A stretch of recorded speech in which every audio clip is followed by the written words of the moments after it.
అందరికీ నమస్కారం అండి. ఆనందంగా జీవితాన్ని ఆస్వాదించటానికి అమ్మ మాటకు స్వాగతం. ఈరోజు తెల్లవారుజామునే లేచి మా తోటకి ప్రయాణం అవుతున్నాం అన్నమాట అండి. మాకు మా భీమవరానికి దగ్గరలోనే అంటే ఒక 25 కిలోమీటర్ల దూరంలో మాకు మామిడి తోట ఉందండి. అందులో మామిడి, కొబ్బరి 2 చెట్లు ఉంటాయన్నమాట. అక్కడికి బయలుదేరుతున్నాము. అసలు ఈ సీజన్ స్టార్ట్ అయినప్పుడే వెళ్దామని అనుకున్నాం. కొంచెం హర్రీ బరీగా ఉండటం ఇవన్నీ కూడా వీలవ్వలేదండి. సరే ఈరోజైతే మేము బయలుదేరుతున్నాము. యాజ్ యూజువల్‌గా మా వారు హ్యాండ్ ఇచ్చారు. ప్రతిరోజు రేపు వెళదాం అని అనటం, ఏదో ఒక పని ఆయనకి తగలటం, రేపు వెళ్దాంలే అని చెప్పి మళ్ళీ పోస్ట్‌పోన్ చేయటం ఇట్లా జరుగుతూ ఉన్నది. ఇక ఈరోజు మాత్రం సరే మేమే వెళ్ళొస్తాంలే అని చెప్పి ప్రేమ, నేను ఇద్దరం బయలుదేరామన్నమాట అండి. ఎర్లీ మార్నింగే వెళ్తే కొంచెం ఎండ పడకుండా ఇంటికి వచ్చేయొచ్చు అన్నమాట. ఒక గంట 2 గంటలు తోటలోనే ఉన్నా సరిపోతుంది. అంటే మరీ డే అంతా అక్కడే ఉండటం కష్టమండి. ఎందుకంటే అక్కడ మనకి ఏమీ దొరకవన్నమాట. ఫుడ్డు కానీ ఇటువంటివి ఏమీ ఉండవు. కాబట్టి ఒక 2-3 గంటలు మాత్రం స్పెండ్ చేసి వచ్చేస్తూ ఉంటామన్నమాట. తాగటానికి మంచినీళ్ళు తీసుకున్నాను. కాఫీ తాగాము ఇంటి దగ్గర, అంతే అండి. దారిలో టిఫిన్ తీసుకుని తినేద్దాము అని అనుకుంటున్నాం అనమాట. ఎందుకంటే టిఫిన్ పనులు ఇవన్నీ పెట్టుకుంటే తోటకు వెళ్ళటం లేట్ అయిపోతుంది అనమాట. లేట్గా వెళ్ళాము అనంటే ఎండ పడిపోతుంది. కుటుంబ సమేతంగా వెళ్తున్నాయి చూడు. స్లోగా వెళ్ళు. వెళ్ళిపోయింది.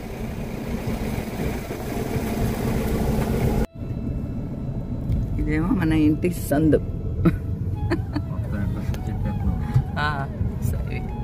సాయి ఇప్పుడు గోవులు చూడండి ఇక్కడ ఎలా పడుకున్నాయో. మొత్తం ఆవులే. ప్లేట్లలో పెట్టేయమని అంటాను. లేదు ఇక్కడ వాళ్ళకైనా తెలుస్తుంది. ప్రతిసారి తోటకు వెళ్ళేటప్పుడల్లా దారిలో ఆగటం, లక్ష్మి గారి హోటల్లో టిఫిన్ తీసుకోవటం మాకు సర్వసాధారణం అనమాట అండి. మా స్నేహితురాలే లక్ష్మి గారు, వాళ్ళది ఇలా హోటల్ అనమాట అండి. చాలా బాగుంటాయి టిఫిన్ ఐటమ్స్ అన్నీ కూడా.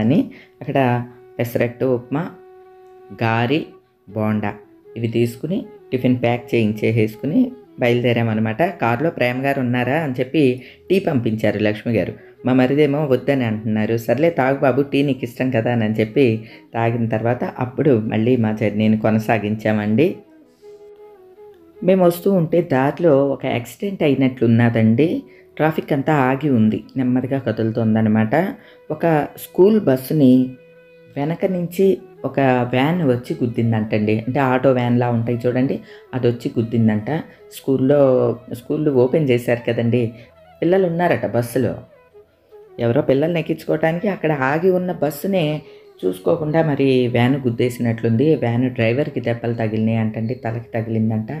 అట్లానే స్కూల్ బస్సులో ఉన్న పాపకు కూడా ఎవరికో దెబ్బలు తగిలినాయి, ఇద్దరికి నేను చెప్తూ ఉన్నారనమాట. అది తలుచుకుంటే నాకు చాలా బాధగా అనిపించిందండి. ఏమంటే డ్రైవింగ్లో కొంచెం జాగ్రత్తగా ఉండాలండి. అఫ్కోర్స్ ఒక్కోసారి ఎంత జాగ్రత్తగా ఉన్నా ఎదుటి వాళ్ళు కరెక్ట్గా లేకపోయినా మనం ఇబ్బంది పడాల్సి వస్తుంది అనుకోండి, అది వేరే విషయం. కానీ మన తప్పు లేకుండా మనం ఎప్పుడూ కూడా కొంచెం స్లోగా వెళ్ళటం, జాగ్రత్తగా అప్రమత్తంగా ఉండటం మన విధి అండి, అంతే. ఏం జరిగిందని అక్కడ నిలబడిన ఆవిడని అడిగి కనుక్కున్నాను అనమాట అండి. వారు చెప్పారు ఈ వివరాలన్నీ కూడా. ఇక అది కూడా దాటేసి వెళ్ళిపోయాం. మాకు మా భీమవరానికి పెద్ద దూరం అయితే కాదులేండి, ఒక 25 కిలోమీటర్సే మన పొలము. హైవే నుంచి లక్ష్మీపురం రోడ్డులోకి దిగిపోవాలి. రోడ్డు కొంతమేర పోడు వరకు బాగానే ఉంటుందండి. పోడు అనే గ్రామం వరకు బాగానే ఉంటుంది. ఆ తర్వాత అంతా కూడా పుంత రోడ్డులాగా ఉంటుందన్నమాట. పుంతలోంచి వెళ్ళాలి. మళ్ళీ మా పొలం ఉన్న ఎదర ఏమో దండుదారి అని అంటారు. అసలు రోడ్డు పడితే పెద్ద రోడ్డు పడుద్ది అంటండి. ఇప్పుడు ప్రస్తుతానికైతే రోడ్డు ఏం లేదు, మామూలు ఇసుక ఉంటుంది. అంటే సముద్రానికి దగ్గర కదండి, సముద్రపు ఇసుకే ఉంటుంది అంతా కూడా. అలానే మా పొలం యువతల సరుకుడు తీస్తున్నారనమాట. అక్కడ ఆగి ఎలా తీస్తున్నారు అన్నది కూడా చూశానండి. అంటే మిషన్ ఉంటుంది కదా, రంపం లాంటిది. ఆ రంపం లాంటి దాంతో మొదళ్ళు కోసి ముక్కలు ముక్కలు చేసి ట్రాక్టర్లోకి ఎక్కిస్తూ ఉన్నారనమాట. అవి కూడా చూసిన తర్వాత ఇక మళ్ళీ మా తోటలోకి వచ్చామన్నమాట అండి. ఇదిగోండి ఈ కనిపించేదే మా మామిడి తోట. ఇది దాటి వెళితే వెనక కొబ్బరి తోట ఉంటుందన్నమాట అండి. మామిడి తోట అంతా ఎదర ఉంటుంది. ఎదరే ఒక 7 8 సపోటా చెట్లు కూడా ఉంటాయి అన్నమాట అండి. ఇప్పుడు మా కారు ఉన్నది చూసారా, అదంతా రోడ్డు అండి. ఇంకా రోడ్డు పడలేదు కానీ పడితే పెద్ద రోడ్డు పడుతుంది. ఇప్పుడు వరకు అయితే రోడ్డు వరకు కూడా అందరి పొలాలు ఉన్నాయండి. మా పొలం కూడా ఎదరంతా ఉంది. అంటే పోరంబోకు అంటారు కదా, ఆ పోరంబోకు స్థలాన్ని కలుపుకునే ఉన్నాయి. రోడ్డు పడినప్పుడు మాత్రం పెద్ద రోడ్డు పడుద్ది అని అంటున్నారు. మొన్నటి వరకు మాకు కూడా ఈ ఎదర వరకు సరుగుడని అయ్యని ఇయ్యని చెట్లు ఉండేవి, పిచ్చి చెట్లు అవన్నీ ఉండేవి. అన్నీ తీయించేసి చదువు చేయించేసేసామన్నమాట అండి. లాస్ట్ టైం ప్రేమబాబు వర్క్ చేయించాడు. మా మరిది వచ్చి 10 రోజుల పాటు ఉండి వర్క్ అంతా చేయించాడు. ఇప్పుడు క్లియర్గా కనిపిస్తుంది కదండి, అలా చేయించాడనమాట. ఇక తోటలోకి వెళితే ఎక్కడా ఎక్కువ మామిడికాయలు అయితే ఏమీ కనపడలేదండి. మరి ఒకళ్ళని తోట చూసుకోమని చెప్పాను కదా, వాళ్ళు కోసేసుకున్నారేమో అని అనుకున్నాం. కానీ వాళ్ళు అంటున్నారు మేమేం కోసుకోలేదండి, ఎక్కువ లేవు కాయలు అని చెప్పారు. సరే, ఏదైనా సరే భగవంతుడు ఏమిస్తే అదే కదండి. నాకు అన్నిటికన్నా బాధ కలిగించే విషయం ఏంటంటే, తోటనైతే ఆనందంగా కొనుక్కున్నాను కానీ దాని మీద ఫలసాయాన్ని మాత్రం నేను కానీ అక్కయ్య కానీ ఇప్పటి వరకు తినలేకపోతున్నామండి. ఎందుకో నాకు తెలియదు.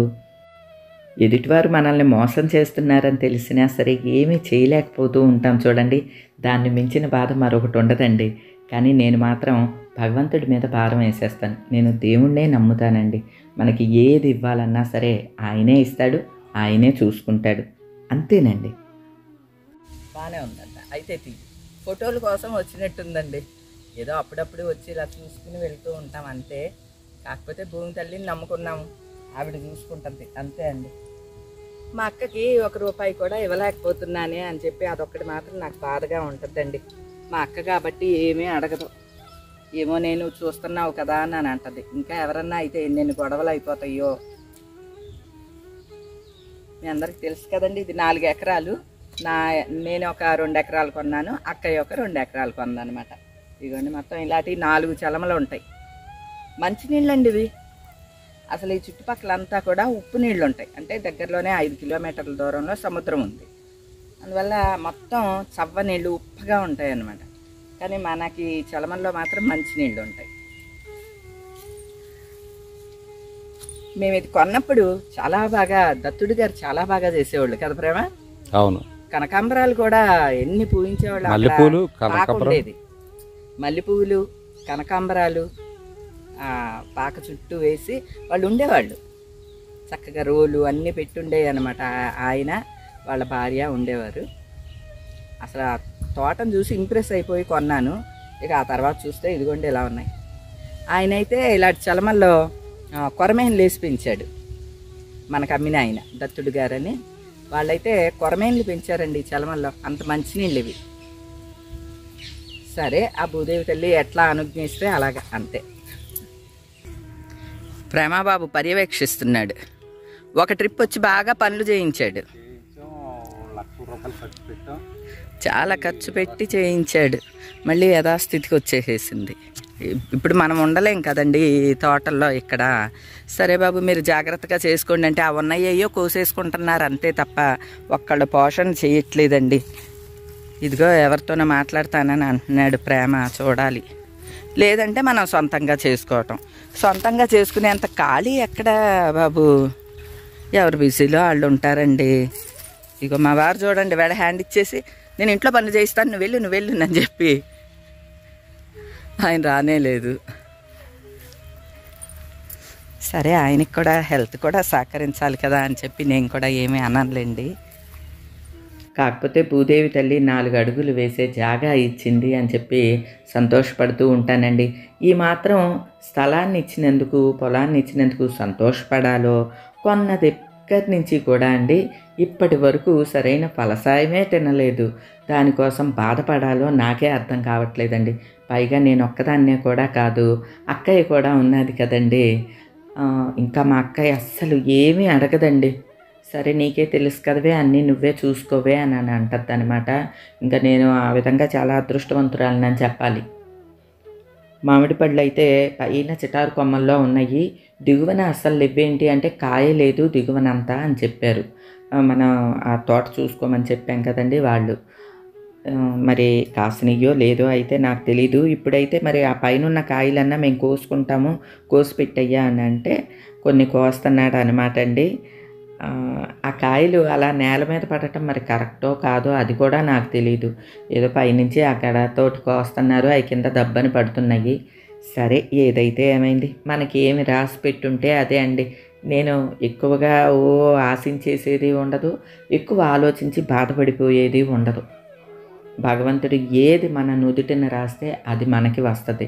కాకపోతే నాకొకటి బాగా తెలుసండి, భగవంతుడు ఇవ్వాలి అంటే దీని మీదే ఇవ్వాలని ఏమి లేదండి, మనకిచ్చేది ఎలాగైనా ఇస్తాడండి.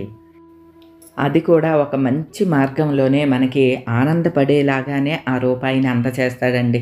మా అక్కయ్య కానీ నేను కానీ అండి, మాకు పెద్ద బాధ్యతలు అవి కూడా లేవండి. అక్కయ్య గురించి నేను ఎప్పుడు చెప్తూ ఉంటాను. అక్క ఇప్పుడు అమెరికాలో ఉన్నదండి, పెద్దమ్మాయి దగ్గర ఉన్నదనమాట. కాకపోతే ఆనందంగా ఈ పొలం కొనుక్కున్నాము. అది ఒక పండు తిన్నా లేదా ఒక రూపాయి ఏమన్నా దాని మీద వచ్చినా చాలా సంతోషిస్తాము. కాకపోతే అటువంటి వెసులుబాటు ఏమీ భగవంతుడు ఎందుకో కల్పించట్లేదు. సరే ఎలా నడిపిస్తే అట్లా నడవటం అంతే కదండి. ఇప్పుడు ఈ వయసులో మేము ఎక్కువగా తాపత్రయపడిపోయి పరుగులు ఎత్తేది కూడా లేదండి. అంతా భగవంతుడి మీద భారం వేస్తాను. నా సంగతి మీకు తెలుసు కదండి. అఫ్కోర్స్ ఇందులో మా పొరపాటు కూడా ఉందేమో, మేము అస్తమానం వెళ్ళి చూసుకోవాలి ఇవన్నీ కూడా ఉండి ఉండొచ్చు. కానీ పెద్ద వయసు అండి, ఎవరిని నేను కంపెల్ చేయలేను. ఇది ఎందుకంటే మగవాళ్ళు చూసుకునే పని. మా మరిది గారు ఆయన బిజీలో ఆయన ఎప్పుడూ ఉంటాడు. వీలైనప్పుడు ఎప్పుడన్నా నేను బాబు వెళ్ళి చూసిరా అంటే చూసి వస్తాడు అనుకోండి, పనులయ్యే ఏమన్నా చేయిస్తాడు. కానీ దీని మీదే ఈ తోట పని మీదే ఉండాలంటే కష్టం కదా. ఎవరికన్నా ఇద్దామన్నా ఇదిగోండి ఇలా మోసపోవటమే రాసి పెట్టున్నదండి ఇప్పటి వరకు అండి. తోటను కొన్న దగ్గర నుంచి ఆ బాధ మాత్రం అండి మనసులో చాలా కలచి వేస్తూ ఉంటుంది. మా అక్కయ్యకి కూడా ఈ బాధ ఉంటుందండి. కానీ ఎప్పుడు నన్ను పన్నెత్తు మాట అనటం ఇప్పటి వరకు జరగలేదండి. మా అక్కయ్య చాలా నెమ్మదిగా ఉంటుందన్నమాట అండి. అన్నిటికీ కూడా నేను చెప్తేనే వింటూ ఉంటుంది. నేను ఎప్పుడు మీకు వీడియోలో కూడా చెప్తూ ఉంటాను కదా, అక్క ఇదే పలానాదే అని అంటే సరే అంటది. దాని గురించి పూర్వాపరాలు మంచి చెడు కూడా ఆలోచించదండి. అంత నమ్మకం మా అక్కయ్యకి. అంత నమ్మిన దానికి నేను సరైన ఆదాయం దీని మీద అందించలేకపోతున్నానని మాత్రం బాధగా ఉంటుందండి. పోనీ మామిడికాయలన్నా కొన్ని అక్కయ్యకి పంపిద్దామంటే ఇప్పుడు అక్క మామయ్య ఇద్దరు కూడా అమెరికాలో ఉన్నారనుకోండి. గత సంవత్సరం కూడా మామిడికాయలు తెచ్చుకున్నప్పుడు ఫోన్ చేస్తే వద్దులేవే ఏం పంపిస్తావు, ఇక్కడి నుంచి పంపిస్తే అవి అసలు నలిగిపోయి వస్తాయి, ఖమ్మం కదా ఖమ్మానికి పంపించాలి, అప్పుడు వద్దులే అని అంది. అప్పుడు అక్కయ్య పేరునే పంచిపెట్టేశాను. ఈ సంవత్సరం కూడా మా అక్క పేరునే తలో 2 పళ్ళు పంచిపెట్టేస్తానండి. ఎందుకంటే మా అక్కకు కూడా పంచిపెట్టుకోవటం చాలా ఇష్టం అనమాట. ఏదో ఒకటి ఎవరో ఒకళ్ళకి పెడతానే ఉంటుంది. అట్లనే ఈ సంవత్సరం కూడా దాని పేరునే తలో 2 పళ్ళు పంచిపెడదామని అనుకుంటున్నానండి. 2 టబ్బులు ఇంటి దగ్గర నుంచి తీసుకొచ్చాను అనమాట. ఆ 2 టబ్బుల్లో సరిపడా కాయలు మాత్రమే కోసాడు. ఇంకా కొన్ని ఉన్నాయండి అని అన్నాడు. రేపు కానీ ఎల్లుండి కానీ వచ్చి మిగతా కాయలు కోయించుకుంటానులే అయ్యా అని చెప్పాను. ప్రస్తుతానికైతే ఈ 2 టబ్బుల నిండా ఈ కాయలు కోసా. ఏమండి, మా తోటలో మామిడి పళ్ళు న్యాచురల్ మామిడి పళ్ళు అనమాట అండి. అమృతంలాగా ఉంటాయి. ఎందుకంటే ఎరువులు కానీ పురుగు మందులు కానీ ఇటువంటి ఏమీ వెయ్యమన్నమాట అండి.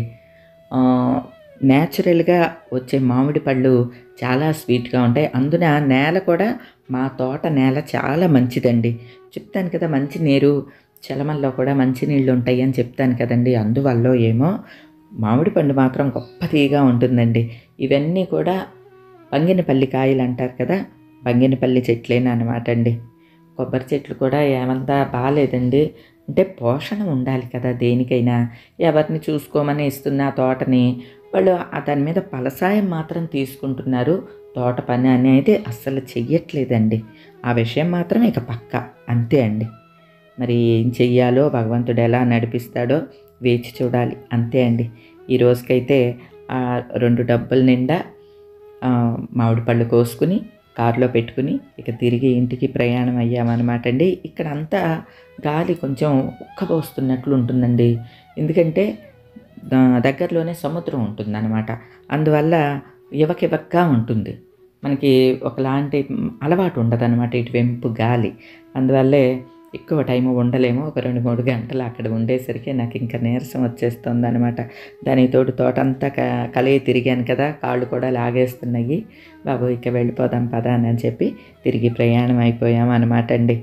ఏమండి, ఏదైనా సరే అండి, నేను నమ్మే సిద్ధాంతం ఒక్కటే అండి. నాకు వచ్చే రూపాయి సక్రమంగా రావాలి, నేను చేసే పని సక్రమంగా ఉండాలి. నన్ను ఎవరన్నా మోసం చేసినా అది భగవంతుడికే అర్పించేస్తాను, అంతే అండి. ఆయనకి తెలుసు తప్పు ఒప్పు కానీ మంచి చెడు కానీ ఏదైనా భగవంతుడిని మనం మోసం చేయలేం కదండి. ఎవరికి ఇచ్చేది వాళ్ళకి ఆయనే ఇచ్చేసేస్తాడండి. కాకపోతే మా అక్కయ్య నేను ఇద్దరం ఏదో ఆనందం కొద్దీ ₹1 పెట్టి కొనుక్కున్నాము. ఆ ఆనందాన్ని మాకు ఇచ్చే విధంగా ₹1 ఇవ్వు నాయనా అనే భగవంతుడిని వేడుకుంటానండి, అంతే. ఎందుకంటే గత 4 సంవత్సరాలుగా నన్ను గమనిస్తూ ఉన్నారు. నా బిహేవియర్ ఎలా ఉంటుందో మా అక్కయ్య కూడా అంతే అండి, అలానే బిహేవ్ చేస్తుంది. ఇంకా నేను ఎక్కువ మాట్లాడతాను, మా అక్కయ్య ఎక్కువ మాట్లాడిన కూడా మాట్లాడదు అనమాట అండి. అది నా మీద ఉంచిన నమ్మకానికి కొంచెం ₹1 దానికి అందజేస్తే అంతకు మించిన ఆనందం మరొకటి లేదండి. సరే పోనీ భూమిని అమ్మేద్దామా, ఎందుకు వచ్చింది తిప్పలు అంటే మళ్ళీ పొలాన్ని కొనే స్థితి అయితే మళ్ళీ ఉండదండి. ఎందుకంటే ఆ టైం ఇక రాదు అని అనిపిస్తుంది. ఎందుకంటే విపరీతంగా రేట్లు కూడా పెరిగిపోతూ ఉన్నాయి. పైగా కొనటం అనేది కష్టమే అండి, అమ్మటం కూడా కష్టమే అని అర్థమవుతుందండో ఇప్పుడు సీన్లోకి వచ్చిన తర్వాత. ఏది ఏమైనా భగవంతుడు మనల్ని నడిపిస్తాడండి, అంతే. ఆయన మీద భారం వేసి నడవాల్సిందే. కాకపోతే ఈ వీడియో రూపంగా ఈరోజు నా ఆవేదన కూడా కొంత మీతో చెప్పుకోవటం నాకు కొంచెం ఉపశమనంగా ఉన్నదన్నమాట అండి. ఏది ఏమైనా మన తోటలో కాసిన మామిడి పళ్ళని కొన్నైనా సరే తీసుకుని ఇప్పుడు ఇంటికి బయలుదేరటం చాలా సంతోషంగా అనిపిస్తోందండి. ఇక డబ్బు విషయం అంటారా అండి, దానికి మించిన సంతోషాలు అక్కయ్యకి నాకు భగవంతుడు ప్రసాదిస్తూనే ఉన్నాడండి. అందులో ఎటువంటి కొదవ లేదు, ఎటువంటి అనుమానం కూడా లేదండి. అది భగవంతుడి అనుగ్రహంగా మేము స్వీకరిస్తాం, అంతే అండి. ఈ ఇల్లు ఎప్పుడు ఇలాగ పోస్టర్స్ తోటే నిండిపోయి ఉంటుంది, ఉండవే. రోడ్డు పక్కనే ఉంటుంది, సినిమా పోస్టర్లు అన్నీ ఉంటాయి అన్నమాట, దానికి గమ్మత్తుగా ఉంటుంది. ఇంకా పోస్టర్స్ వేస్తున్నారా ప్రేమ? సినిమా పోస్టర్లు వేస్తున్నారా? సినిమా ఆడుతున్నట్టు తెలియాలి కదా. అవును. ఇక ఇంటికి వచ్చేసరికి మధ్యాహ్నం అయిందండి. తోటలో 2 టప్పులు కాయలు తెచ్చుకున్నాం కదా, ఏది ఏమైనా సరే 4 పంచిపెట్టుకునే అవకాశాన్నన్నా ఇచ్చాడు అని చెప్పి భగవంతుడికి కోటి నమస్కారాలు తెలుపుకుంటానండి. గడ్డేసి పండబెట్టి అందరికీ పంచి పెడతానండి. ఈరోజుకైతే ఇదేనండి. మరో మంచి వీడియోతో మళ్ళీ కలుస్తా. అప్పటి వరకు ఉంటానండి.